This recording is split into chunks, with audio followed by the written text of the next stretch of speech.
Pilipinas, magandang umaga po sa inyong lahat. Ito na po nag-iisang pambansang sumbungan. Umaga ho ng Lunes at 15 ng Enero. At bago po natin umpisan hong investigahan at sumbungan, kami po ay magpapasalamat at bibigay-pugay po sa mga public service partners po namin. Kung hindi po sa kanila, hindi po magiging madali po para sa amin. Ngayon, kilalanin po kung sino to mga public service partners po ng Ipabitag Mo, non-government organization po kami. So, ito po sila. Katuwang ang Hotel Sogo sa serbisyong publiko, hatid ng #Ipabitag Mo para sa ating mga kababayan. Libre, malinis at ligtas na accommodation ang hatid ng Hotel Sogo para sa mga nagrereklamo sa Bitag Action Center na hindi agarang makauwi sa kanilang mga probinsya. Maraming salamat, Hotel Sogo. So clean, so good. Mula noon hanggang ngayon, nananatiling katuwang ng Bitag si Mr. Chito Chavez ng Tinapayan Festival sa pagtulong sa ating mga kababayan. Nagpapasalamat ang #Ipabitag Mo sa kanilang mga libreng special breads na ipinamamahagi sa mga nagrereklamo sa Bitag Action Center. Tinapayan Festival, ang tinapay ng Maynila.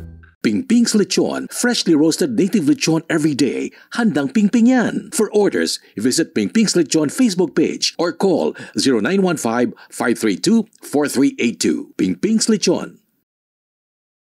Para dun sa mga nagsusumbong mga boss, alamin po kung saan po kayo matatagpuan. Marami po nagtatanong kung saan po ba matatagpuan ang Ipabitag Mo. Tanggapan po ng Bitag Multimedia Network at Ipabitag Mo. Kami po ay matatagpuan sa 102 Timog Avenue sa Richwoods Center. Yan po, Richwoods Center, Timog Avenue sa Quezon City. Ngayon, marami na pong pumipila sa umaga pa lang. Alas 8 ng umaga, kaya kami makikiusap po sa inyo. Kung maaari, agahan lang po. Para nun sa gano'n, nata-traffic po namin yung mga taong paakyat po ng aming tanggapan, dinidivide po namin, yung iba nakaupo na dyan, habang yung iba naman, yung mga other batches sa ibaba. So, hindi po tayo pwede magsabay-sabay. Ang hindi po namin gusto, nakapila po yung mga tao sa labas pagkatapos hindi pinapansin na kung minsan natutulog na kung saan-saan. Hindi po kami yon. Ngayon mga boss, lahat po ng mga problema, reklamo at sumbong binibigyan po ng agarang aksyon. Isang bagay pong aming ginagawa. Sinusubukan po namin talagang makontak at binibigyan ng ito'y karapatan na marinig ang kanilang panig. Ganun po kami, balanse po kami rito. Hindi po kung sino ang unang susumbong, yan pong papaniwalaan po namin. Kaya pag tinawagan po kayo na nag-iisang pambansang sumbungan, ang #Ipabitag Mo, abay lubos-lubusin nyo na dahil pinagkakaluban inyong karapatan na marinig. Yun pong sinasabing the due process, the right to be heard. Yan, sigurado po yan sa #Ipabitag Mo. So, eto na po, umpisa na ho natin. Sumbungan, investigahan, #Ipabitag Mo.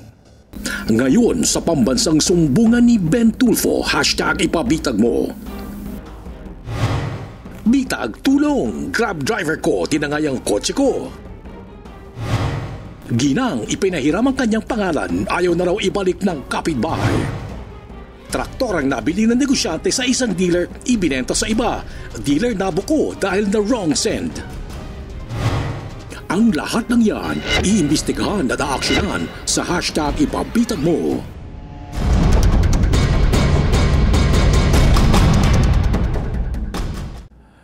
Well, sasakyan ng Grab operator, tinangay ng kanyang Grab driver. Matagal na raw sa negosyo bilang taxi at Grab operator ang 73 years old na si Narciso Flores. Kaya naman hindi niya inakala na makakaarnap ang isa sa kanyang mga sasakyan. Pero hindi mas inakala ni Mang Narciso ay yung kanyang pinagkakatiwalaang driver mismo ang tatangay ng kanyang sasakyan. Detalye ng sumbong. Panoorin. Ako po ay lumalapit sa #Ipabitag Mo upang ireklamo ang aking driver na si Darwin Gorospe. Nag-start po ito noong November 2022 na kami ay nagkasama sa Grab. Actually, nung una naman po, maayos naman si Darwin Gorospe. Nagkaroon pa po kami ng mga ibang transaksyon, mga ibang negosyo. Nitong December 13, 2023, ay hindi na po siya nag-boundary. Pinarnap na po niya yung sasakyan. Hindi na po siya makontak sa 3 numero, sa 3 cell number na ibinigay niya sa akin. Lumapit po ako sa Grab noong December 29 upang itanong kung nagbibiyahe pa yung aking sasakyan na ang nagmamaneho ay si Darwin Gorospe. At sinabi po sa akin sa Grab na hanggang December 28 po ay kasalukuyan siyang nagbibiyahe pa. Ang ginawa ko po ay ipina-deactivate ko po muna yung prangkisa para po makipag-coordinate siya sa akin. Hanggang ngayon, January 8, ay hindi po siya nakikipag-coordinate sa akin at tuloy na po niyang kinarnap ang aking sasakyan. Darwin, kung nakikinig ka, sana magbago ang iyong isip. Huwag mong ituloy yung masama mong binabalak. Kahit sa ngayon, ibalik mo lang sasakyan, pwede nating pag-usapan ito. Ang sumbong, iimbestigahan at aaksyonan sa hashtag ipabitag mo. Una sa lahat, linawin po natin ang ipabitag mo ay isa hong non-government organization at linawin po natin, hindi po kami magkakasosyo-sosyo rito, magkakapatid na Tulfo Brothers. Nag-iisa po ang nag-iisang pambansang sumbungan, korporasyon po. Hindi po kami in partnership with Tulfo Brothers. Baka inaakala po ng ilan. So, yan po linawin naman. Pangalawa, hindi po kami gumagamit ng anumang pondo ng anumang nanggagaling sa gobyerno dahil pribado po kami. So, una, sinabi na po namin, hindi namin kasosyo rito mga kapatid ko. Sino naman yung mga kapatid namin, sinasabing Tulfo Brothers, nag-iisa po ang nag-iisang pambansang sumbungan. Pangalawa, walang pondo ang gobyerno. Inuulit lang po natin. So, independente po kami. Ngayon, dito po tayo sa nagsusumbong. Makakasama natin ngayon live sa studio si Narciso Flores. Magandang umaga sa iyo, sir. Magandang umaga po, Sir Bentol. Okay. Eto medyo ako'y nababahala rito sa ginawa ng iyong Grab driver. Gaano katagal to nagtrabaho sa iyo? Bakit ganun na lang na parang tinangay na sa iyo ang iyong sasakyan? Para sa akin, karnaping na to. Opo, mga isang taon doon po siyang nag-drive sa akin, Sir Ben. Okay. Ito nga po, nagtaka ako mula po nung December 13, 2023 ay hindi na po siya nag-boundary. Hanggang sa ngayon po, hindi na po siya nakikipag-coordinate sa akin. Tuloy na po niyang kinarnap yung sasakyan. So November 23, parang November 20, November anong days? Meron kang specific date? Opo, since November 23 po, nagsimula na kaming magkaroon ng transaksyon. So, kailan ginawa ng driver mong itong si, sabihin natin si Darwin, kailan niyang hindi sinauli ang sasakyan mo nung minamaneho niya for Grab? Opo, actually sa kanya po nakaparada yung sasakyan. Nagbaboundary lang po siya. Okay, pero kailan niya hindi ginawa ng parang... So kung sa kanya, pinaparada niya ang sasakyan sa kanya, ang usapan, paano siya nagbabayad siya ng boundary? Through GCash po. GCash. Ito yung mga naging problema pagdating sa GCash, maraming naloloko Kaya ito dapat dito, obligasyon nyo na talaga magpakita physical appearance. Kasi kung GCash lang, hindi mo malalaman dito. Kung kayo po'y nanunood, huwag po kayo malibang sa ginagawa po namin. Hindi po entertainment ang ipabitag mo. Public service po kami. Sa mga reklamo at sumbong ng iba, matututo po kayo para makaiwas po kayo. Sakaling ngayon ganitong negosyo ninyo, mag-iingat po kayo. Sa reklamo ng iba, medyo makakabalansi po kayo at pag-iingat dito. Ngayon, so lumalabas, kaya medyo hindi kayo nakikita, siya nagme-maintain, siya naghuhuga, siya nag-aalaga ng sasakyan mo. Opo. Ang ginagawa niya, everyday, nagbabayad siya sa iyo. Opo. Every day, kung minsan po, every 2 days, ganon. So, nagbaboundary siya, ganon. Opo. Pero sasakyan sa iyo. Opo. Nakapangalan sa iyo. Opo. Ang problema, inuuwi niya sa bahay. Opo, sa kanila na po ipinaparada. So, hindi na bumabalik sa iyo. Parang hindi na siya nagpapakita, parang makita mo man lang, inspection kung kumusta na. Na-inspection naman po. Nakikita mo ba kung yung iyong sasakyan ay tinamaan o nagalusan, may aksidente, wala kang eyeball? Wala na po talaga. So yan ang iyong sasakyan na pinahiram mo sa kanya? Opo, yan po yung binaboundaryhan niya. So simula nung November 23 hanggang yung pinakahuli, kung kailan ka lumapit sa amin para nabahala ka na, hindi na siya nagparamdam? Opo, opo. Hindi kaya kinidnap to? Hindi naman po. Hindi kaya baka may nangyaring krimen o baka tinapon siya kung saan-saan, baka dinukot siya pagkatapos ano man kadahilan ang ginuha yung sasakyan mo, ginamit sa krimen, pagkatapos siya naman, ginilitan ng liig, tingin ko lang, parang mga ganon. Tapos may tinapon ng bangkay, o wala naman ng pamilya na lumapit sa'yo. Wala po. Ito ba may asawa at may anak? Meron po. Natatawagan mo ba? Hindi po. So, paano mo ginagawang i-validate na mag-apply sa iyong Grab? Lahat, ito ba'y sinusuri mo, driver license, pina-BI mo ba, or background investigation, tiningnan mo yung mga address, pinasuri mo muna, o talagang tiwala lang agad ginawa mo? Tiwala lang po kasi ang requirements po, NBI clearance at saka driver's license, halos yun lang po. Well, siniguro ba natin sa NBI clearance na totoo? Baka fake naman to. Meron ka bang ways na malaman mo na sa NBI clearance na totoo? Or itong pagkatao na to, kumuha lang ng fake NBI clearance, pinakita sa'yo, tapos hindi mo na sinura, hindi mo tinalong. Meron ka bang barangay certificate, police clearance, NBI, lahat po yan. Kung saan siyang barangay nakatira, pinasilip mo, background check mo, or something, tiwala lang ginawa mo. Tiwala lang po talaga. Ayun. Kung kayo po'y nanonood, tingnan niyo po maigi at ako hindi nagsasabing mali. Mas maganda siguro ganito. So ngayon, simula lang November, yung huling hindi na siya nagre-remit sa'yo sa GCash ng kanyang boundary, kailan?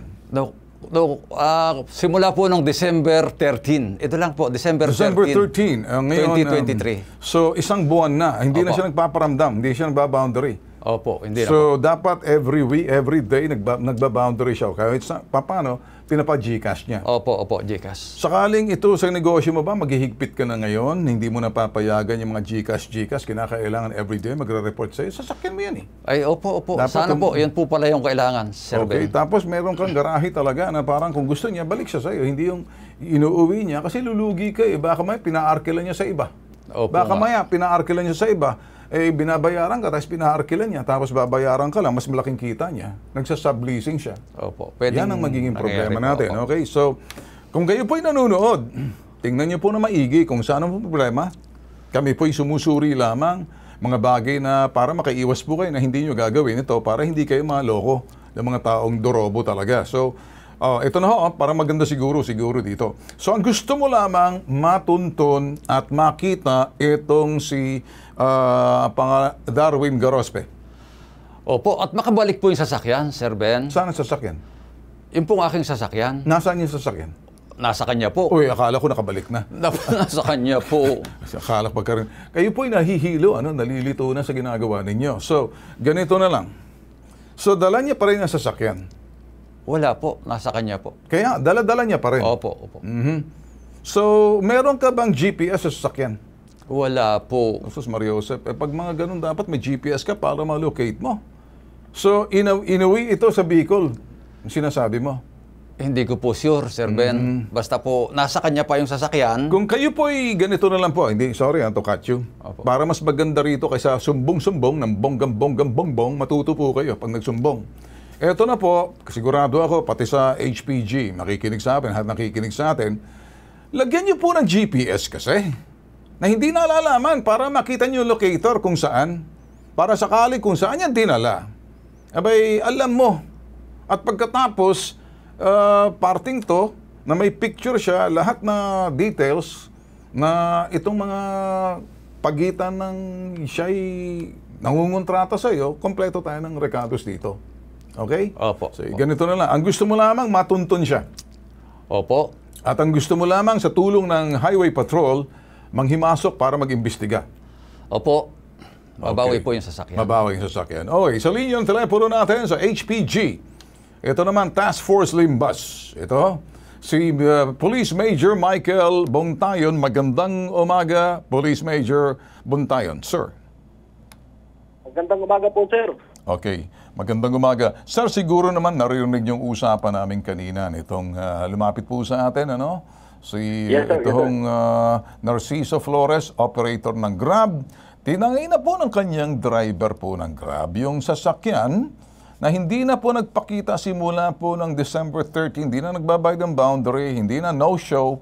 Kaya lumapit na po siya sa amin. Kami naman po ay humihingi po kami ng mga tips o anumang karagdagan Kung sakaling kulang po yung naririnig nyo po sa pag-iimbestiga namin dahil kayo nagdalubhasa naman po pagdating po rito sa mga highway, yung mga carjacking o di naman kaya carnapping, ano pong nakikita ninyong pagkukulang or bagay na gusto nyo sabihin? Una sa lahat, at anong matutulong po natin dito sa lumalapit po sa atin?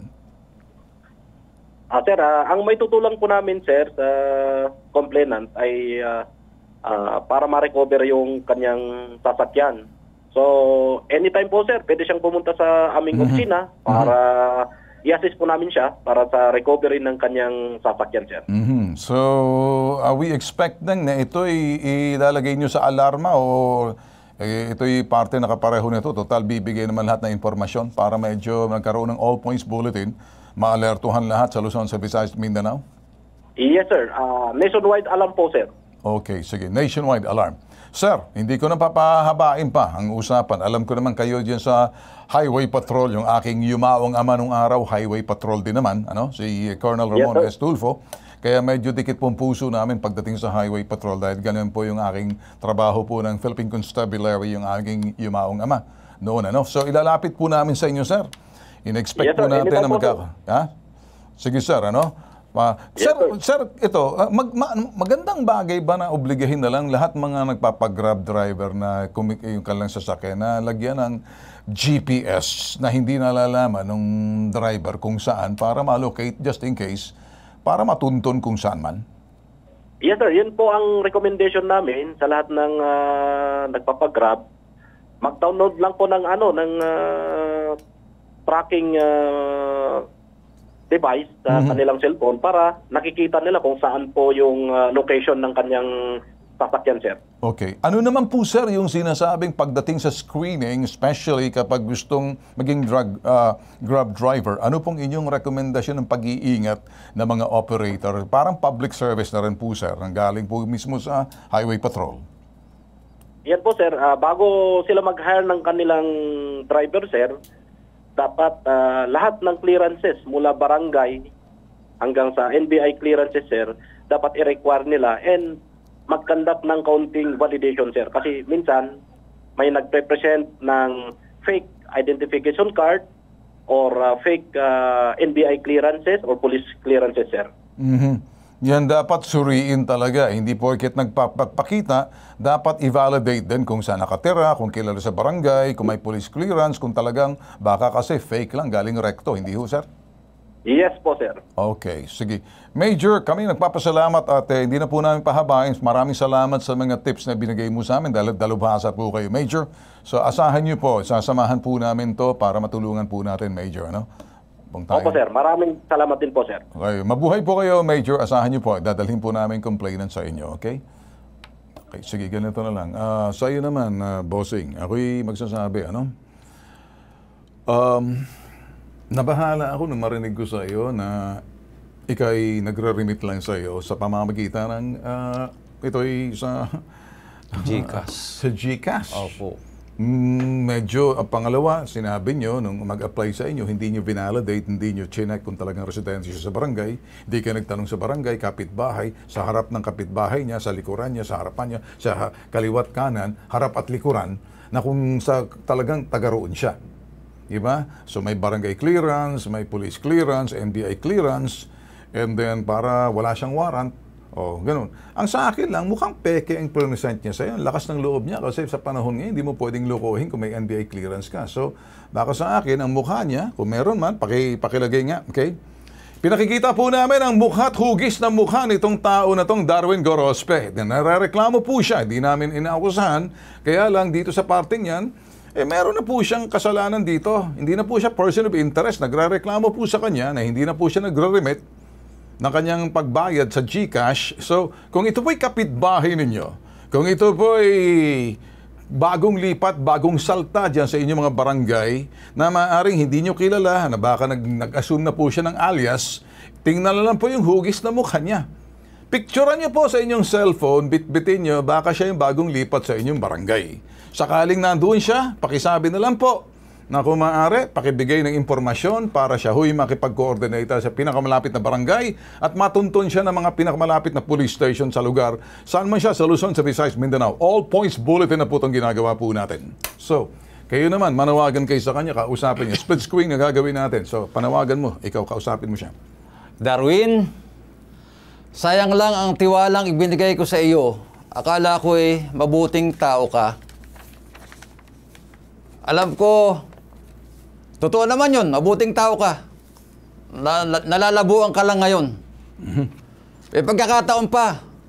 Para sa akin, isauli mo lang ang sasakyan. Kaya natin pag-usapan ito. Mawawala ang kaso mong karnap. Sana magbago ang isip mo. Sa ngayon, naghihintay pa din ako. Ibalik mo lang ang sasakyan. Please lang. Okay? Salamat sa iyo. Okay na po. Yan ako bilib sa'yo. Nagpasalamat ka pa sa mga dorobot, putok sa buho. Ang sabi mo, malabo lang kanya. Nagko-contact lens ba to? Sa salamin? Hindi po. Papatingin nga ulit. Wala po. Walang contact lens yan. Malabo ba ang kanyang tingin? Sabi mo, kaya medyo nalalabuan lang siya. Opo. O linawin natin. Makinig ka! Darwin, sundutin ko yung mga mata mo na yan, ha? Lagyan ko mamaya, omega painkiller yung mga paligid yan, ha? Didikdik ko yung siling labuyo sa tasang may tubig. Lalagyan ko yung pang sausawan. Hilamusan kita dyan. Pag nakita mo, lilinaw ang paningin mo. Kaya, makinig ka. Kung talagang matinong tao ka at meron kang NBA clearance, ako'y nagdududa na baka ang NBA clearance o pekendos galing recto. Mariosep na to. So, ipinabitag ka, umayos ka. Pinasisikip namin ang mundong ginagalawan mo na hindi namin sinasabing ganito ka, ganyan ka. Baka kasi nalalabuan ka dahil hindi mo suot ang contact lens mo. Kailangan mo lang siguro ng siling labuyo. Ipahid mo sa mga mata mo para maging malinaw mata mo, tapos makikita mo sa harapan mo yung nakasalamin, yung tulfong may B, as in may balls at may balanse at may nakasalamin.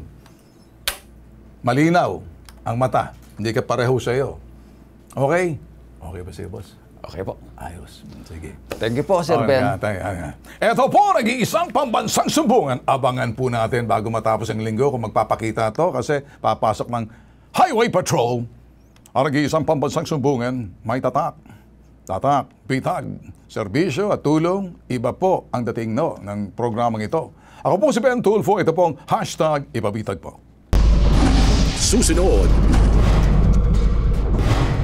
Ginang ipinahiram ang kanyang pangalan, ayaw na raw ibalik ng kapitbahay. Ang sumbong iimbestigahan at aaksyonan sa #Ipabitag mo.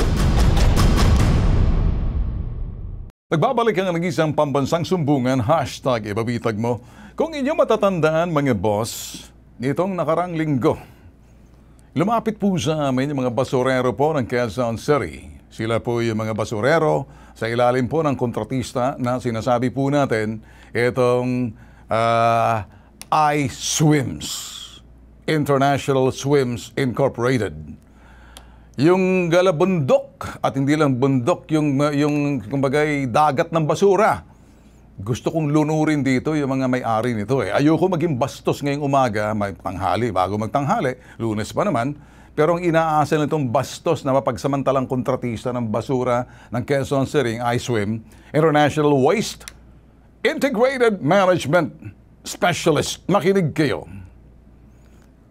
Sila po'y lumapit sa atin sa reklamo ng mga basurero na pinagsasamantalahan po nila, inaabuso po nila na sinisweldohan lamang ng 125 pesos sa isang hakot. Ang isang hakot para magawa po ng mga pobreng basurero, abutin po sila ng 5 o 6 na oras. Para kumita po ng sinasabing 250, 2 hakot po yan na 10 oras. Sino po sa inyo pumupunta sa mga fast food na kumbaga kakain ka ng hamburger? Para bang sabihin mo, sige, hakutin mo ang mga gabundok ng basura dyan, pakainin lang kita ng hamburger, mas masarap pa kaysa doon sa 120 pesos, 25 pesos na ipinasasweldo. Bastos.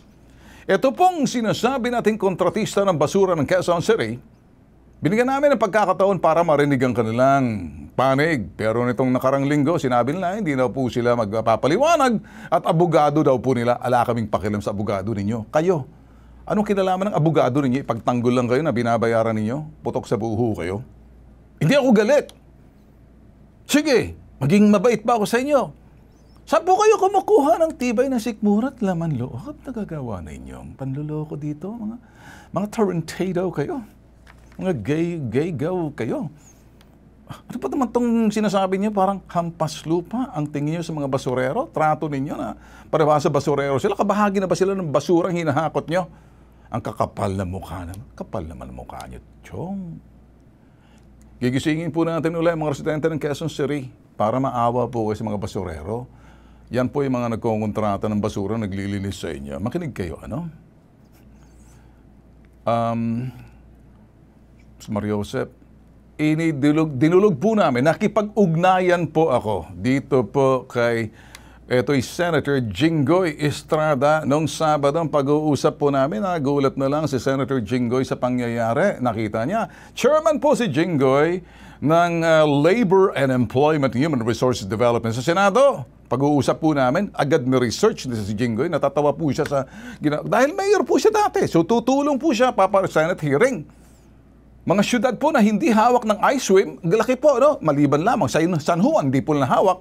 Pasig, hindi na hawak. Las Piñas at Maynila. Lahat po ata ng basura sa Maynila, hinakot na nitong I-Swim na to. Kaya siguro wala pa nagre-reklamo. Sakaling kayo po ay nasamantalahan ng mga basurero, lumapit na po kayo sa amin. Susubukan namin ang pagiging ito'y kunyari na ayaw makipag-usap, natatakot lang kayo sa I-Swim. Makinig kayo. Ang sabi nila, volunteer lang naman. Volunteer ba yun kapag hindi makapasok dahil may sakit tatakutin nyo? Ibaban nyo na? Bastos na. Ang bastos nyo? Saan po kayo kumukuha ng tibay ng sikmura at laman loob? Lunurin ko kaya kayo sa basura ninyo? Hindi po ako galit.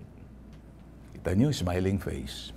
Whenever you see a smiling face, gusto ko kayo ilubog sa basura nyo. Abusado kayo, no? O sige, pakinggan po natin ang interview. Itong si Senator Jinggoy. O, panoorin. Update. Ba't kayo nakakatiis ng 4 na taon doon? Puro kasi pangako po sila, Senator. Tataasan na sa tapos sinabi nila na kakaroon kami ng beneficiary. Hanggang sa ngayon po wala. Hindi naman kayo tinatakot na pag hindi kayo pumasok? May threat? Anong pagbabantag yung sinasabi? Hindi kami susunod sa isang biyahe. Hindi po kami bumiyahe. Pwede po nila kami iban. Hindi kayo pumasok dahil may sakit kayo? Magiging kasalanan pa nga po namin pag kami pumasok. Kahit may sakit po kami. Oo, bigyan po. So bawal magkasakit? Bawal magkasakit sa inyo? Parang gano'n na po kasi volunteer nga po kami. Ganun ba kalupit? Opo. Minsan po, kahit may sakit kami, bumiyahe na rin kami para lang kami tulad lang yung trabaho namin araw-araw. Ayaw lang namin matanggal dun sa kumpanya. So all in all, kada isang araw, magkano take home ninyo? Yung sa Kalakal po, yun po, pag kumikita kami sa Kalakal, may 200, may 100, ganun lang po. Yun po ang araw-araw namin na. Okay, tuwing holiday, pumapasok kayo? Opo, sir. Hindi dinodoble ang sweldo nyo? Ganun pa rin? Okay. Sa ngayon, hindi na kayo nagre-report? Hindi na po. Paano umaandar yung kumpanya kung wala kayo? Marami po kasi kami, sir. Hindi, yung iba hindi nagre-reklamo? Hindi. Bakit sa tingin nyo hindi nagre-reklamo iba? Siguro po, ang mga nila po. Sa takot sila sir, mawala ng trabaho. Kasi yan lang po ang contractor na sa Quezon City na Wala rin kayong, hindi kayo ini-issuehan ng Certificate of Employment? Wala po sila. Ginawa nga po kami volunteer sa ano. Diyan sa Kumpanya namin eh. kumbaga yung tinuturing nila sa amin, volunteer. Manggagawa. Volunteer. Isasangguni ko to sa Department of Labor. Kasi sa akin palagay, 4 na taon na kayo ron at wala kayong kontrata between kayo at saka yun sa kumpanya, may violation na yan. I will conduct a committee hearing at the soonest possible time. For me, sa tagal kong chairman ng Committee on Labor, meron akong mga violations na nakikita rito sa... May mga paglabag ng batas na nakikita ko rito sa kumpanyang International Solid Waste Integrated Management Specialist. Ako, ang puso ko para sa manggagawa, lalong-lalo na sa mga maliliit. Dahil alam naman natin ng buhay ng mga masang Pilipino, naging mayor din ako, kaya alam ko ang hirap ng buhay na nararanasan ninyo. Alam mo, ang problema kasi sa atin, masyado mababantingin natin sa mga garbage collector, yung tinatawag natin basurero. And this is one sector that is quite neglected. Kaya susubukan ko talagang marinig ang dalawang panig para mabigyan ng hustisya itong ating mga garbage collectors. Sir, ilan dun sa naging concern ng mga garbage collectors? Palagi nilang sinasabi sa amin, yung mga amo lang nila ang yumayaman. Pero sila, 4 na taon na silang nagtatrabaho, hindi talaga bumuti yung or gumanda man lang yung buhay. Well, that might be true. Meron sigurong there is truth to what they are saying. Kaya sisikapin ko talaga maigi na mabigyan sila ng karapatang hustisya at madagdagan siguro yung kanilang sahod. And then concerned din nila, sir, yung health risk. Yes. Alam naman natin, ang balita ko, pagka nagkakasakit sila at pag hindi sila nakakapasok dahil sa sakit, hindi rin sila binibigyan ng pambili ng gamot o hospitalization man lang, wala. So, talagang medyo malupit itong kumpanya nito. Mukha kasing hindi pinapansin. Kahit na 80 plus, hindi talaga sila pinapansin ng contractor o ng company. Sa tingin niyo ba sa inyo, sir, kung sakaling talagang magmatigas or na hindi pa rin pumunta sa Senate hearing? Or... hindi naman pwedeng hindi sila sumipot sa committee hearing.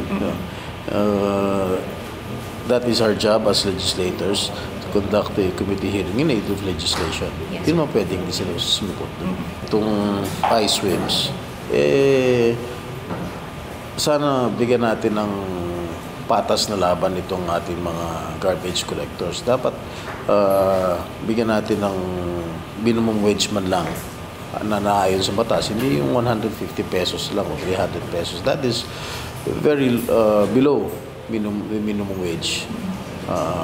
At dito naman sa ating mga garbage collectors, yung tinatawag natin mga basurero, asahan ninyo, gagawin ko lahat para mabigyan kayo ng sapat na sweldo na naayon sa batas. Palaisipan sa akin kung alam ba to ng City Hall ng Quezon City. Palaisipan sa akin kung sakaling nakikinig sa atin ba or talagang nagmamatigas. Alam ko malaki pong pera ng basura talaga rito dahil sa buong Metro Manila, ayon kay Senator Jinggoy sa pag-uusap po namin, makikita niyo naman po nung Sabado nangyari po ito, papakita po natin. Yan po pag-uusap namin ng Sabado, 2:00 ng hapon hanggang inabot po kami 1 oras dyan. Pakikipag-usap po namin, nalaman ko, sabi ni Senator Jinggoy, na except for Manila, San Juan, Las Piñas at ang Pasig, hindi po hawak ng I-SWIMS. Lahat po daw hawak ng I-SWIM, kaya napakalaki nito. At pagkatapos, kumbaga, lukohin yung kanilang mga, sahuran mo lang ba naman, ang pang-hamburger lang naman, na 125 pesos. So nakaabot na po sa kanya. Nakikiusap pa siya, pero ang sabi ng staff po ng Bitag, paano kung hindi sumipot? Hindi po pwede, kaya kayo sa I-SWIM. Akala nyo siguro yung pang-aapi ninyo, pang-aabuso ninyo, na ginagamit ninyo at gusto nyo pang gamitin. At marami pa dyan nagagamit ninyo, naloloko ninyo, na medyo, eto ngayon, siguro babaguhin nyo ng estilo ninyo, na booking na kayo. Kita mo ba naman, pakita natin yung mga ito. Kausap mismo ni Senator Jinggoy na dinala po namin, ayan. Yung mga basurero na yan, sino maniniwala na mga yan pakikinggan ng isang Senator Jinggoy? Na sino ang akala nyo kami, bibiro kami, I-SWIM, nasan yung abogado ninyo, humarap kayo, kasama yung kliyente ninyo, pag pinatawag kayo at matapos pakinggan ito, wala namang masama kung sasabihin nyo volunteer, pero wag nyong pipilitin at medyo babantaan ninyo kapag hindi pumasok, ibaband nyo na. Ang volunteer, hindi nyo pwedeng pilitin, kusang loob, papasok. Walang pilitan, pero pipilitin yung papasok. Pagkatapos babantaan ninyo. Volunteer ba yun? O ngayon, lumalabas tuloy. Paano ngayon kayo ipagtatanggol ng abogado ninyo? Sige nga. So, ang abogado rito, baka maipot-ipot sa kanyang karsunsilyo. Baka mag-diaper ka na. Kasi paano mo pagtatanggol? Kahit na volunteer yan. You want 25? Ano to? Bimibili ka lang sampagita sa lansangan, sasabit mo dyan sa ano mo. Kasi kung minsan, para mabigyan lang. Meron nga iba dyan, kilala ko, tulad ni James, Pag nakita niya mga nagtitinda ng sampagitan, nagbibigay siya ng talagang, kung minsan, 150 sa tuwa lang. Yun. Tapos, sinasabit niya sa leeg niya. Pagdating niya sa misis niya, kaya pinipingot siya na akala sampagita galing sa kanyang kaibigan. So, ibang usapan yun. Pero ito, sa isang sampagita, bibigyan ito tinutuhog. Kung minsan natutuwa yung isa, bibilhin mo ng 100 pesos, 150, bigay kahit naman siguro ako, matutuwa ako. Basurero, nagbabasura, nalalagay sa panganib, pagkas babayaran mo 125, ang kakapal naman ng mukha nyo.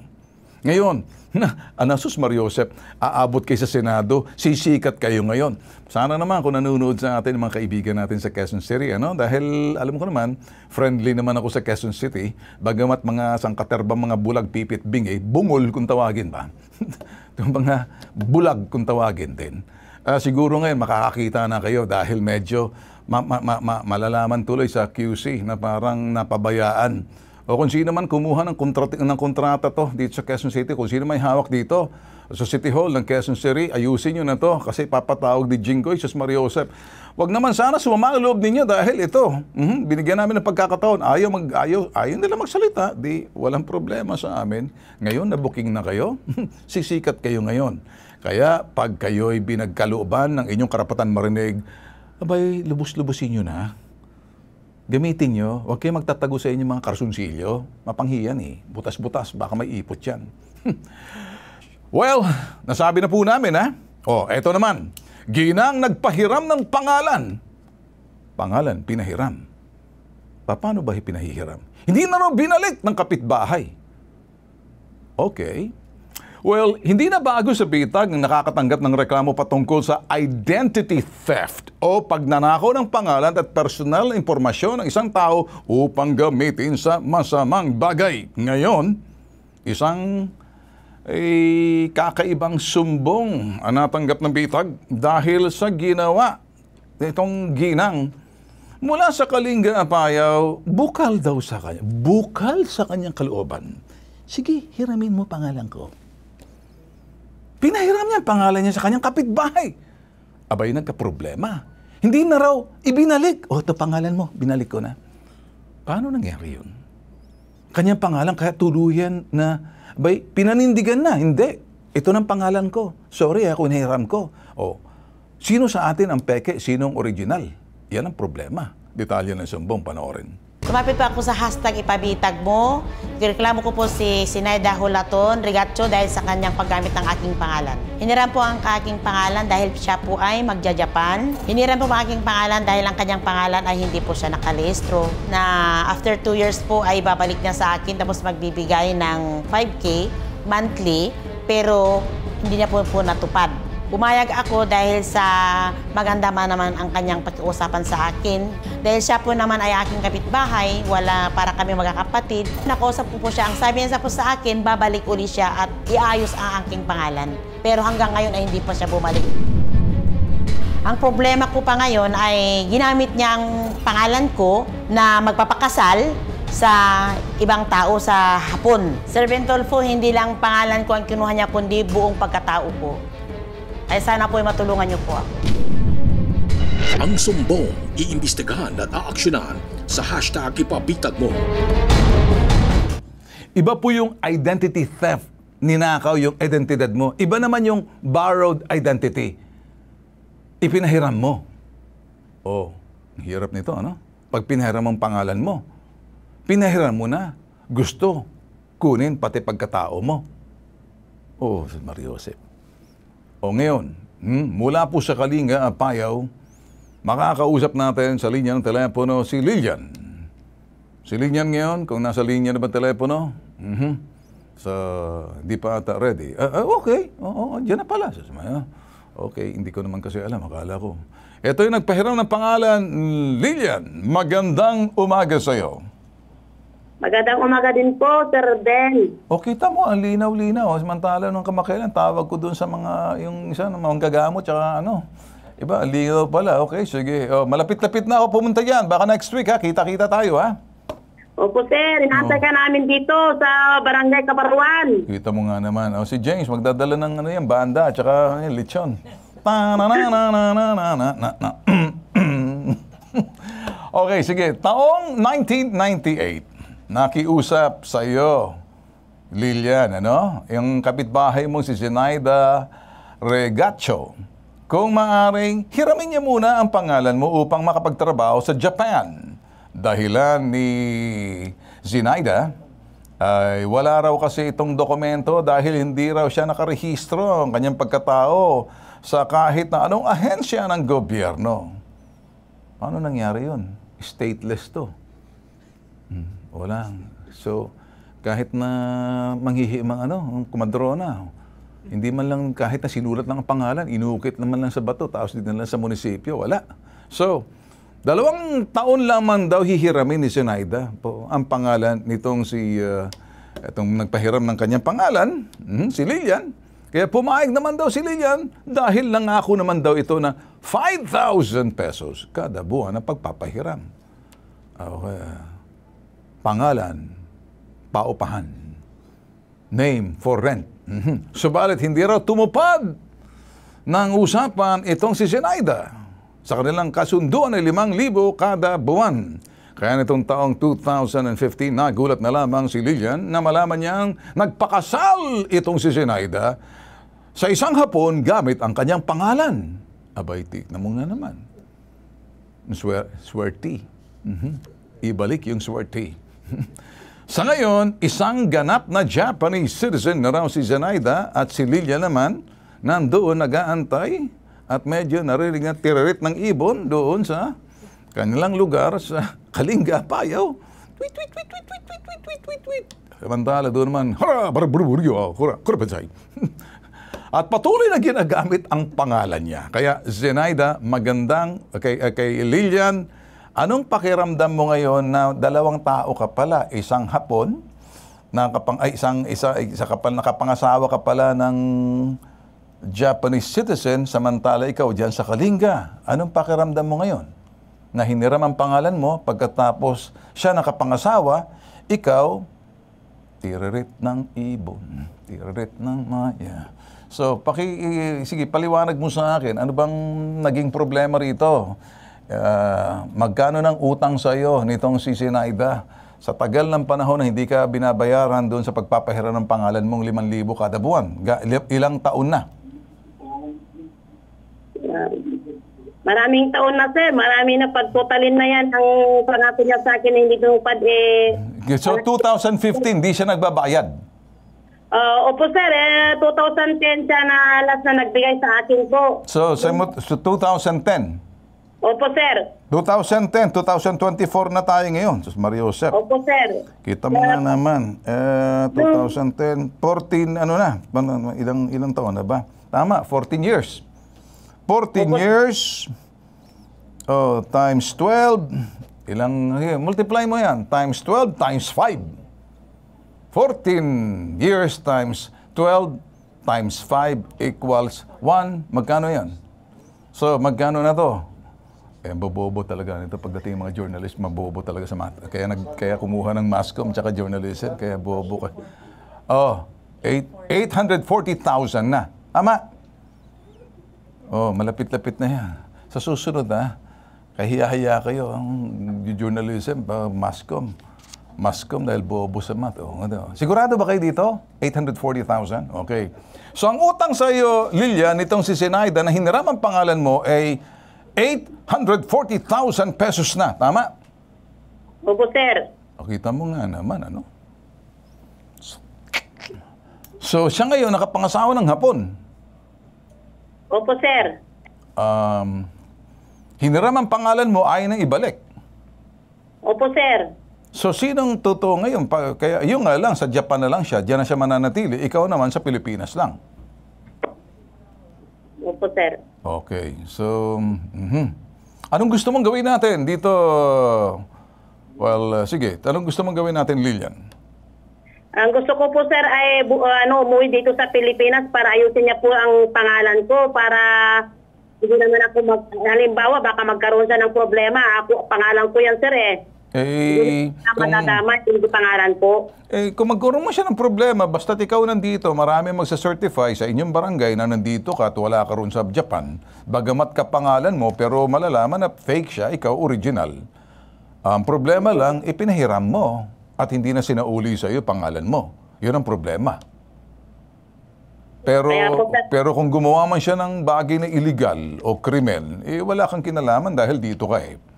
May passport ka ba? Wala po, sir. So, hindi ka pa nakalabas ng bansa? Hindi po, sir. Okay, so lusot ka. Kaya lang, bakit yung 840,000, hindi niya sinauli sa iyo? Dapat, yan ang renta niya sa pangalan mo. Yan ang giging problema. So, gusto mo siyang pabalikin para ayusin ang pangalan tsaka bayaran niyang utang niya sa iyo. Opo, sir. Okay. Well, with that, kausapin naman natin dito yung Chief Civil Register ng Management Division ng PSA Central Office. Si Emilio Kerbin. Magandang umaga po sa inyo, Mr. Emilio Kerbin Jr. Good morning, sir. Yes, sir. Isang mapagpalang umaga po sa ating lahat.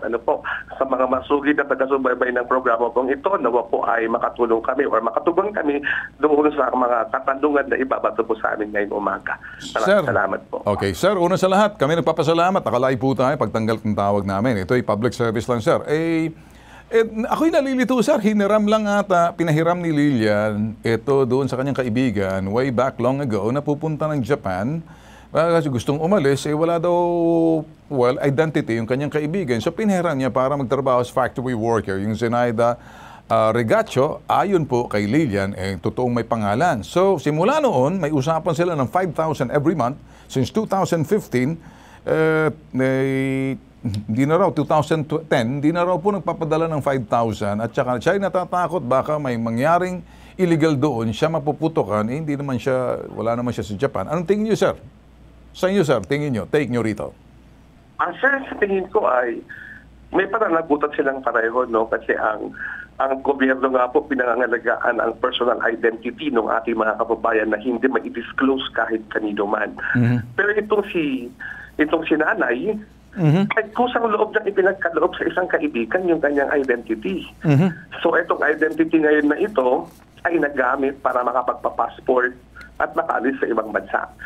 So, on the part of the government, we presume na yung taong gumamit ng birth certificate na may passport ay siya talaga yun.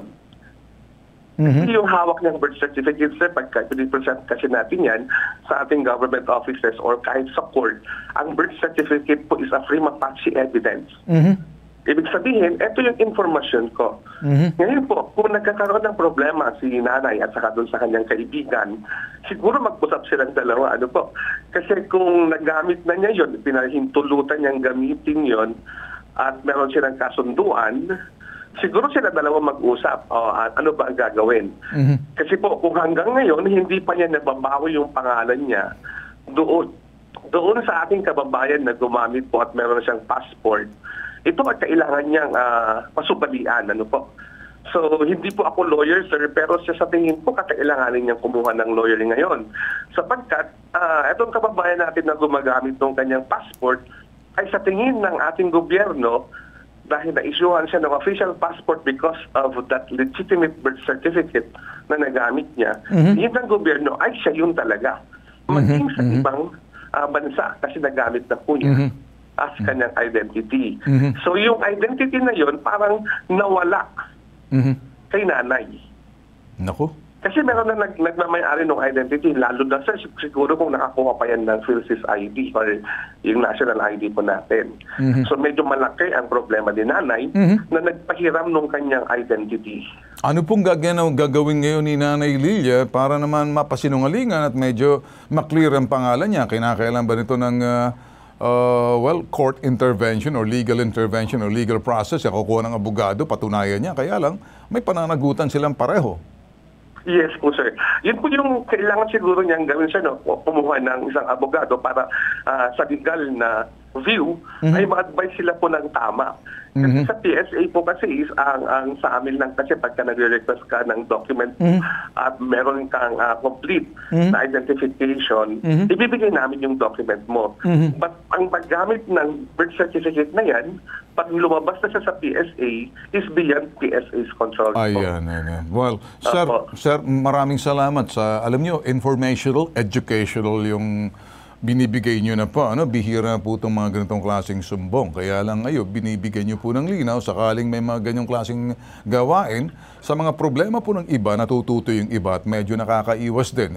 Yung inyong pagpapaliwanag, sapat po rin ng bigay ng parang iwas na rin. So, para sa akin, sir, ano pong inyong ma-advise? Although hindi po kayo lawyer, sabi nyo nga, ano pong dapat gawin nitong si Lilian para matulungan po natin? Sa kanya naman, in goodness and the heart siguro sa mga probinsya para makatulong sa kanyang kapitbahay. Kaya lang hindi niya naintindihan yung konsekwensya ng kanyang aksyon. Yun, by pananagutan pa rin siya or mananatili yung sinasabi, ignorance of the law excuses no one. Yun nga siya, masakit po. Meron pang isa, sir, no? The ends does not satisfy the mean na tinatawag natin. Kasi kung nais mong tumulong, sana siya, no, para magkaroon siya ng identity, dapat pinayuhan siya na magpa-delayed registration na lang para magkaroon or magamit niya yung kanyang totoong identity. Ngayon, sir, dahil nagamit na niya yung identity ng nanay, kailangan pasubalian ni nanay na hindi talaga siya yon. Talaga. So, pupunta po siya sa hukuman. In the meantime, baka naman sa nangyari, madideport itong si Zenaida. Using fake identity, fake paper. Yan po, may pananagutan po yun. Pag nalaman po ng bansang Japan, madideport po siya. It's a crime also. Yes po, sir. Maaari pong mangyari yung ganun, sir. Kasi po kailangan natin patunayan ngayon na yung pangalan na ginagamit niya ay hindi totoo sa kanya pagkos ito ay pinahiram ng kaibigan. Pero sir, medyo siguro mahaba proseso siya or kailangan siguro muna natin na una, mag-abogado muna.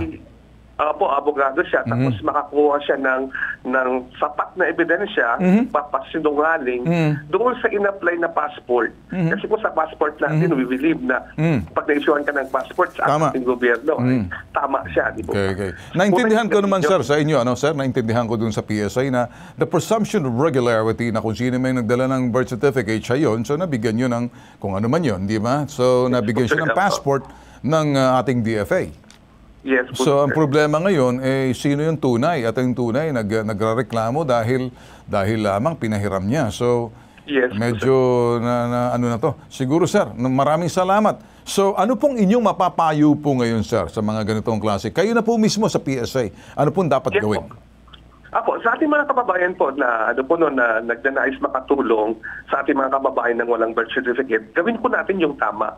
Payuhan natin silang magparehistro para sila po ay magkaroon ng identity. Huwag po natin ipapahiram yung ating identity kanino man. Sapagkat ang pangyayaring ganito po ay maaari nilang gamitin ang inyong identity.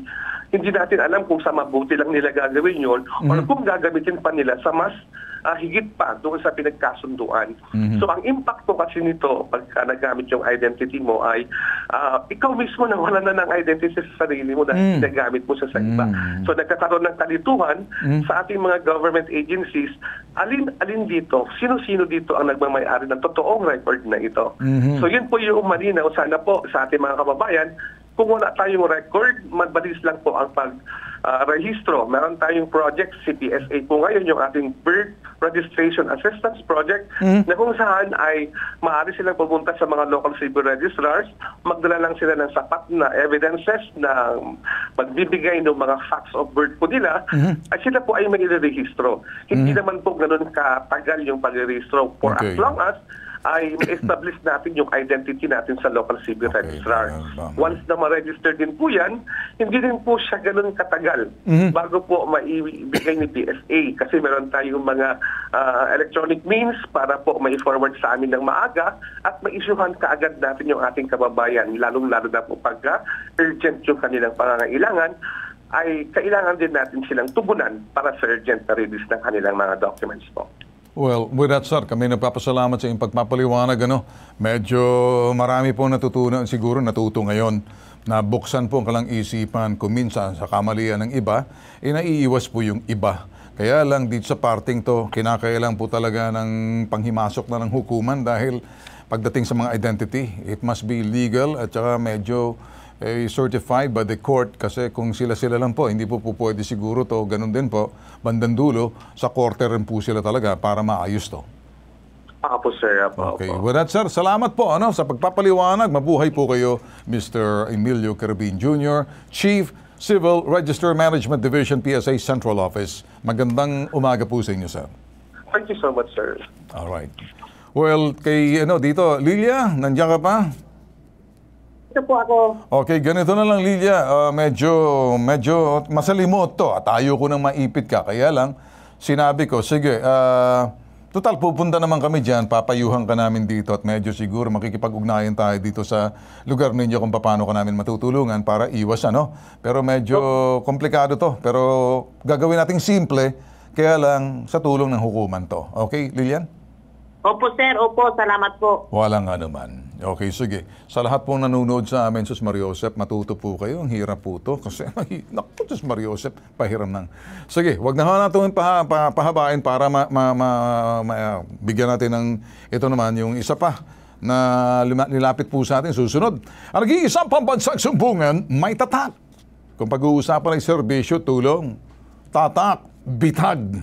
Ako po si Ben Bitag Tulfo. Ito po yung programang #Ipabitag Mo. Susunod. Traktor ang nabili ng negosyante sa isang dealer, ibinenta sa iba. Dealer nabuko dahil na wrong send. Ang sumbong iimbestigahan at aaksyonan sa #Ipabitag Mo. Traktorang nabili ng negosyante sa isang dealer, ibinenta sa iba. Ang dealer nabuko dahil na wrong send. Ang dealer ngayon, dahil sa takot na nanghimasok na ang bitag, abay na medyo nagda-diaper na. Naiihi sa takot kasi. Well, hindi na natin sila masisi dahil na booking. Iba po talaga pag nagtrabaho ang #Ipabitag Mo. Iba po kami rito. Ito ang istorya. Si Marlon Salvador, na mula pa sa Tugigaraw, Cagayan Valley, ay lumuwas pa ng Maynila para lamang idulog ang kanyang reklamo dito po sa #Ipabitag Mo. Nag-ipon ng pera si Marlon para makabili ng traktor ang gagamitin niya sa pagsasaka. Well, ngayon, matapos niyang magamit ang 7 buwan, nasira daw ang kanyang traktor na bili niya pero covered pa rin ang warranty. Dahil pasok naman to sa warranty, ibinalik niya muna sa dealer para ipaayos. Inayos naman. Subalit, makalipas ang 3 buwan ay natanggap ni Marlon isang text message mula sa manager ng dealer. Nagulat si Marlon nang malaman na ibinenta na sa iba ang kanyang traktorang bayad na. Ano kaya nangyari dito? Itong dealer, naipot na sa karsunsilyo. Hindi lang naipot, naihi. Detalye ng sumbong, panoorin. Bumili po ako ng traktor sa Adamco Corporation bilang hulugan po to. Nagamit ko po yun ng 7 months. Nasira po siya. So, dinala ko doon dahil under warranty po siya. Natingga sa kanila ng almost 3 months, dineliver po sa akin. At pagka-deliver sa akin, sinisingil na ako ng balanse ko. So, ang suggestion ko naman, sa opisina ang bayaran. So, dinala ulit ang unit sa opisina. Nung pupunta na po ako doon, kukunin ko na sana dapat yung traktor dahil tinext na ako ng isang ahente nila doon. Pero nung pumunta na ako, dineliver na po sa ibang buyer. Bago po yun, binigyan po ako ng quotation ng management. Naakala ko po yun yung para sa akin. Pero iba pa po ang nakapangalan. Yun pala, yung quotation na yun na yung pinagdalhan ng unit. Almost 7 months lang sa akin yung unit. Almost 500,000 na po na ibigay ko. Kaya ko po kinuha yung traktor na yun para po para may dagdag kita naman po, sana. Pero siya naman po yung nagpalubog sa amin. Bumagyo po ng Ulysses, bumaha po. Lahat po ng ani ko, inanod sa Cagayan River. Kaya ako po, kinukuha ko yung bayad ko sa kanila kasi wala naman sa akin yung unit. Pero kung dineliver sana po na mas maaga, baka may pag-asa pa na nahakot ko yung ani ko na yun para naman nabenta ko man lang, kahit kalahati man lang. Ni isang butil, wala akong salba. Sir Ben, sana matulungan niyo po ako. Wala na po kami ngayon. Ang sumbong, iimbestigahan at aaksyonan sa #Ipabitag Mo. Well, medyo imbestigahan na po natin tong Pakinggan nyo lang maigi. Yung tractor, nasa warranty pa yan na 1 year. 7 months niya palang nagamit. Binalik niya muna para ipaayos. Brand new kasi yung tractor na kinuha niya. So yan po yung tractor na nakikita nyo ngayon. Palakihan nga sa nalay muna. Yan, nakita niyo po. So binalik niya muna kasi may warranty pa yan. Inayos naman. Ang naging problema, sabi ho ni Marlon, na wrong send daw. Tingnan nga natin. Marlon, magandang umaga sa iyo. Magandang umaga din po, sir. Nung pinaayos mo yan dahil nasa cover pa ng warranty, marami na so inayos naman nila. Inayos naman po, sir. Okay, anong nangyari? Bakit napunta sa iba? Na wrong send ba? Talagang na wrong send ba to? Or talagang ibinenta nila sa iba? Nung ayos na kasi, sir, dinala na po sa akin ng unit. Oh, okay. Pagkatapos, sir. Nung dinala sa yung unit, tapos na? Tapos na, sir. Oh, anong nangyari? Pero hindi Bakit? ako in-inform na dineliver, sir. Ang pagkakaalam ko kasi, sir, inform ako para makapunta ako ng office at magbayad. Okay, so dineliver sa iyo? Hindi, naguguluhan ako. Sige po. Tapos na yung unit inayos? Opo. Pero, sabi mo, dineliver sa iyo? Dineliver sa akin, sir. Oh, dineliver sa yung tractor? Opo. O bakit hindi mo tinanggihan mo? Hindi ko po tinanggihan, sir. O ano nangyari? Bakit? Nagulat lang po kasi ako, sir, na hindi naman ako na-inform na i-deliver hindi that na importante kung na-inform ka na-deliver. Sa akin lang dito, diretsahan, ano? Oo, sir. Dineliver na sa'yo, tapos na. So, pinasauli mo ulit? Hindi, sir, pinasauli ko, sir. Okay. Tinanggihan mo? Tinanggihan ko, sir, kasi okay. Pagbabayaran naman na ako ng balanse ko at that time, sir. Anong gustong pagbabayaran ka ng balanse mo? Dahil may balanse ka pa. Dahil nakabayad ka lang ng kalahating milyon pa lang. Yes, tama? sir. Opo. Pero yung tractor mo is 2-point-something million? Magkano? 1.1 something, sir. 1.1. So kalahating milyon ang bayad mo? Opo. Oo. Tumigil ka ba pagbayad? Natigil po yun dahil po gawa ng tawag dito, lockdown po nun, sir. Tumigil ka? Alam ba nila tumigil ka muna? Alam po nila yan, sir. So, pinatigil ka naman? Opo.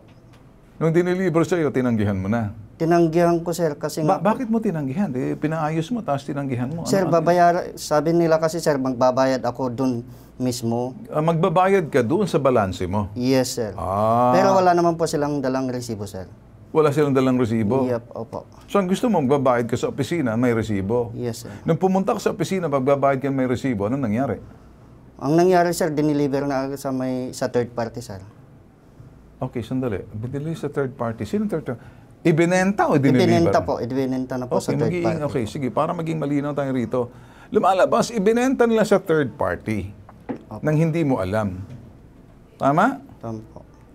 Oh, okay, sige. Para maging malinaw to rito, ang nakabili ng traktora mo ni Marlon ay si Benjamin Miguel. Kakausapin natin. Benjamin Miguel, magandang umaga sa iyo, Benjamin. Magandang umaga din po, sir. Okay, Benjamin, pasensya ka na. Medyo palakas lang ng konti. Salamat na tinanggap mo yung tawag namin para magkaliwanagan. At ito yung nagmamayari ng traktor na pinaayos niya ata. Although medyo hindi siya nakabayad dahil lockdown. Pero nung diniliver daw sa kanyang traktor, gusto niya mangyari doon sa opisina kasi wala naman dalang resibo na gustong kumuha ng kinokolekta yung kanyang bayad. Paano nangyari nabili mong traktor na pag-aari naman itong si Benjamin, itong si Marlon? Pakipaliwanag nga, alam mo ba na ito'y may pag-aari na or ano bang sinabi sa iyo ng dealer dito sa traktor na nabili mo na pag-aari ni ito naman si Marlon? Sir, nung in-offer sa akin yan, sir, sabi nila, repossess. Repossess? Oo, sir.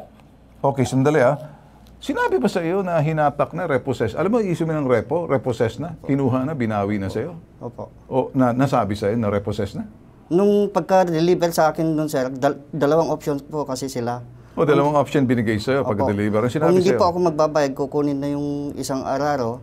And then, kung gusto kong ma-assume po yung traktor ko, magre-reapplyan po ko po ulit sa ibang pangalan para ma-assume ko yung traktor sa akin. Okay, in other words, yung traktor mo repossess na.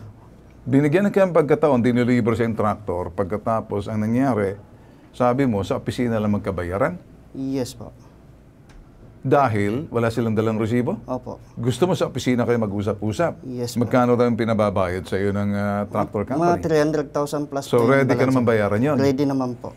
Kaya lang, nung bumalik ka roon sa tractor company, nangyari, nabili naman daw kasi repossess na, inalok daw sa iba.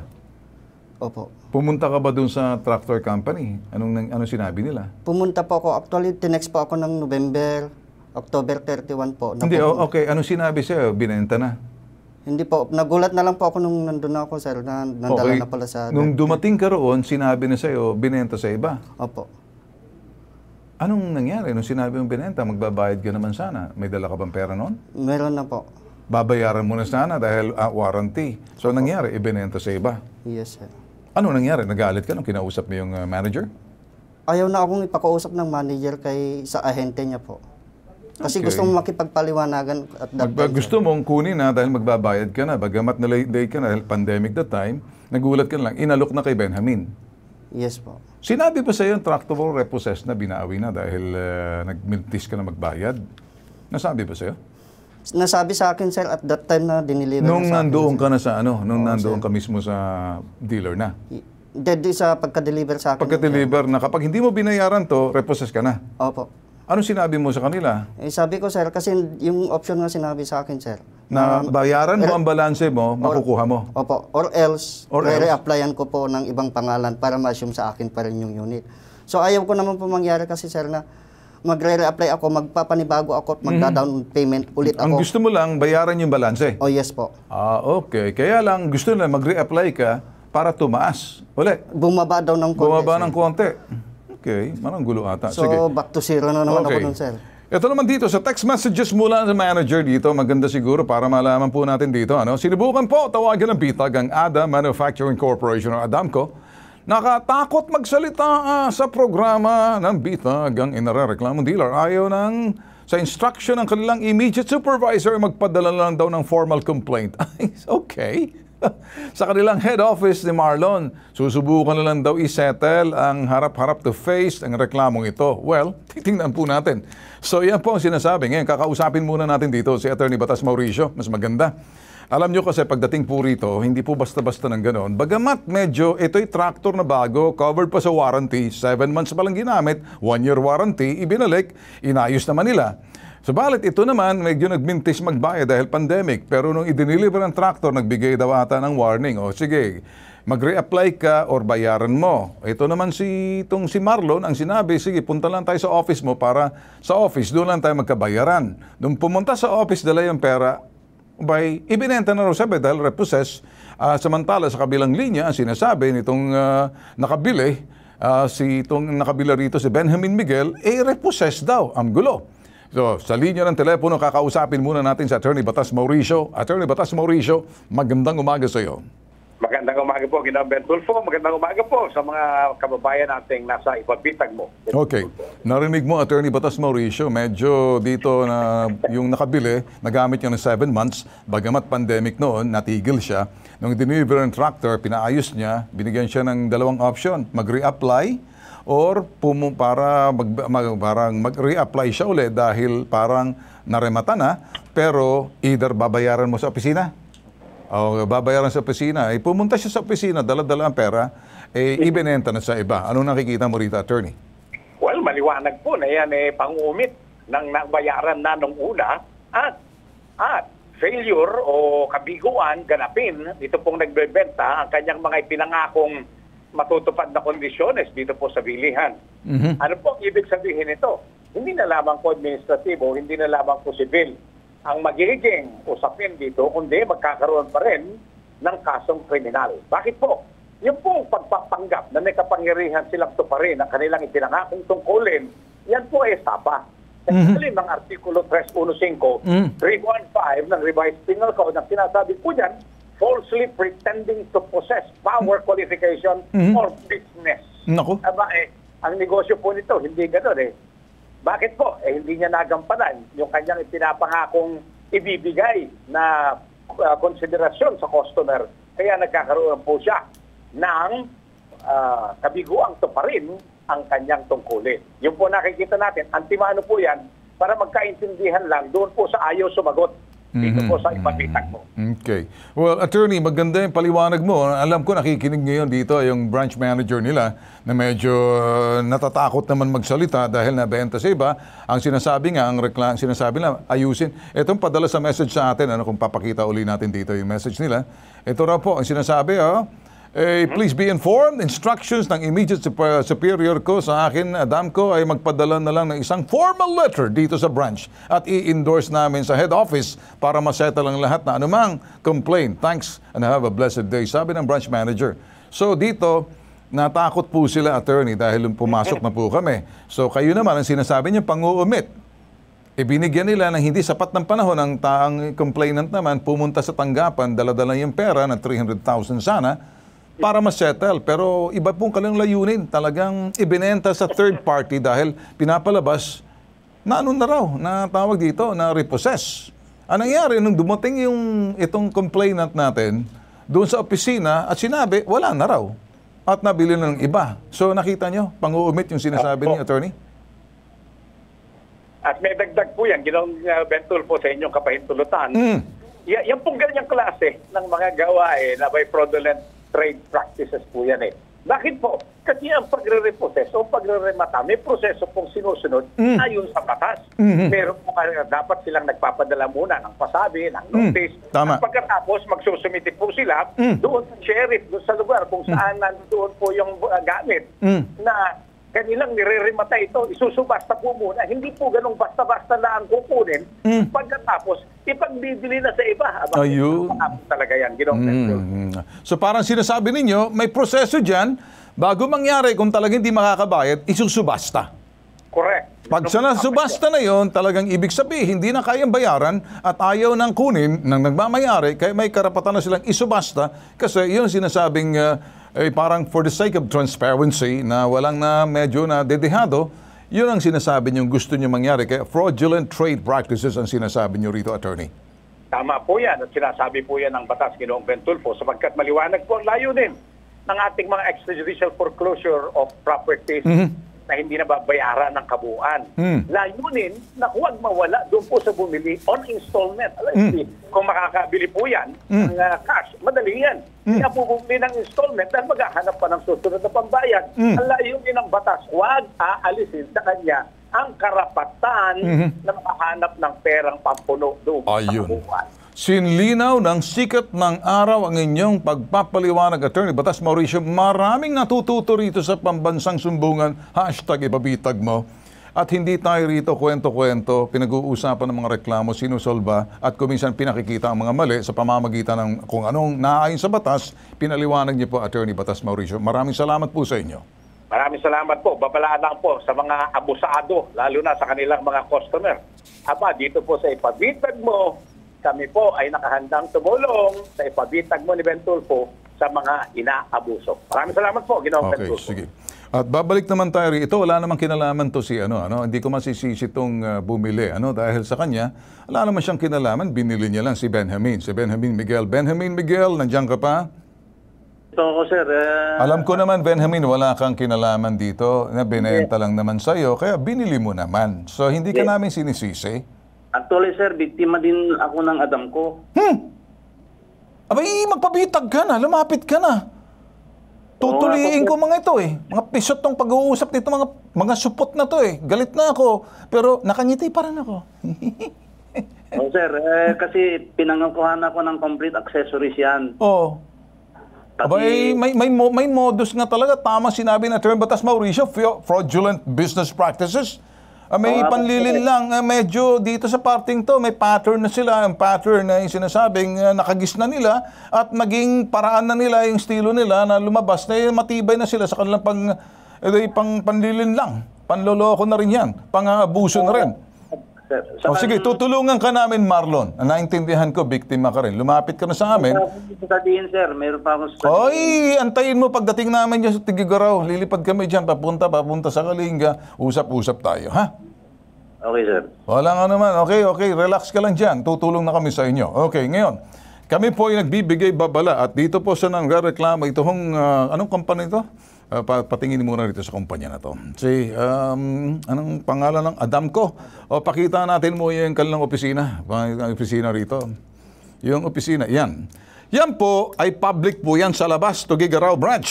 Adamco, pag nakita niyo mukha ko, magdoble diaper kayo. Baka maipot kayo sa inyo mga ewan. Pakinggan nyo, sasabihin namin, magiging mabait kami sa inyo. Pero bibisita kami dyan sa gobernador ninyo, bababa at sa mayor, sa business permit ninyo, sisilipin namin. For the first time, makakatikim kayo ng hagupit ng bitag. Tuturuan namin kayo at tutuliin namin ang inyong mga pisot at supot na paniniwala na akala ninyo maluloko yung tao. Ha? Arnold Aquino, branch manager, pakinggan mo ako na maigi. Tumakbo ka na sa inyong kung sino man inyong pinaka-main office dyan.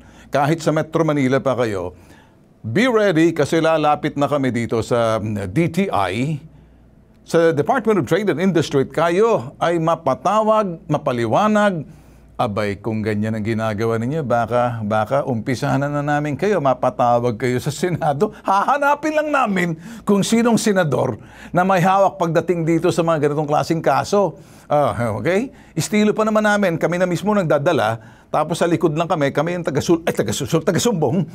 Yayariin namin kayo rito.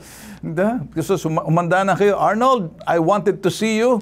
At siguraduhin nyo nga, baka biglang maging bakanting opisina ninyo pagdating namin dyan. Tandaan, Governor's Office, to the Mayor, diretso kami sa inyo. Naku, Sus Mario Joseph, baka sa palagay mo kaya, biglang mawala yan? Hindi mo alam? Hindi ko rin po alam. Hindi mo alam. Ngayon alam mo na. Okay. Ito po nag-iisang pambansang sumbungan. Hindi pa mo tapos, ano? Higit sa sumbungan, nag-iimbestiga kami. Sa baba tayo, mag-usap tayo, ano? Tutulong-tulong po yung aming legal department pagdating dito sa mga ganitong klaseng kaso. Ano mang reklamo, may kaakibat na solusyon, legal. Ngayon, ang solusyon ay sinasabing aaksyonan po namin yan. Dahil may tatak po nag-iisang pambansang sumbungan. Ang tatak po niya ay tatak bitag. Ang bitag ay si Ben Bitag Tulfo. Ito pong tatak, #ipabitag mo.